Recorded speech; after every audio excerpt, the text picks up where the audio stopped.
Hi అండి, welcome to Varahi cooking and DIY. ఈరోజు పిల్లలకి లంచ్ బాక్స్లో ఈజీగా చేసుకునే రెసిపీ ఒకటి చూద్దాము. దానికి ముందుగా ఒక కప్పున్నర బాస్మతి రైస్ తీసుకుని కడిగేసి ఒక అరగంట నానబెట్టండి. నార్మల్ రైస్ అయినా తీసుకోవచ్చు, బాస్మతి లేకపోతే. ఇప్పుడు పొయ్యి మీద ఒక కడాయి పెట్టి దాంట్లో 1/2 లీటర్ వాటర్ యాడ్ చేసి శుభ్రంగా కడిగిన పాలకూర వేసి నీళ్లు మరిగిన తర్వాత పాలకూర వేసి 1 నిమిషం ఉంచి ఎమ్మటే తీసి చన్నీళ్ళలో వేసుకోండి.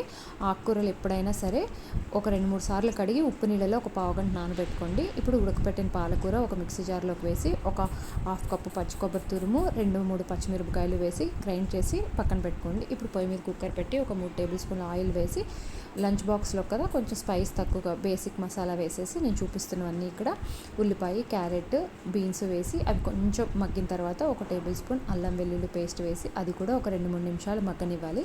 ఇప్పుడు 1 cup sweet corn, 150 grams paneer వేసుకోవాలి.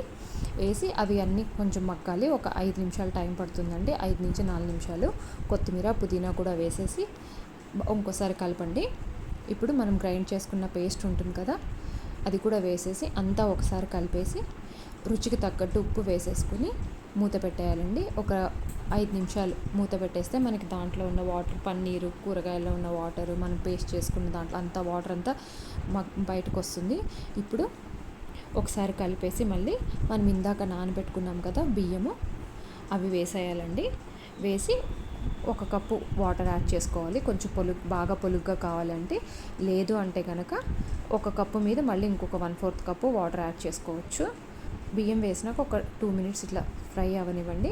ఇప్పుడు అదే మిక్సీ జార్లో 1 కప్పు వాటర్ వేసి అంతా కలిపేసి ఒక్కసారి ఉప్పు టేస్ట్ చూసుకుని మూత పెట్టేసేయండి. ఐ ఫ్లేమ్లో 2 విజిల్స్, సిమ్లో 1 వస్తే చాలండి.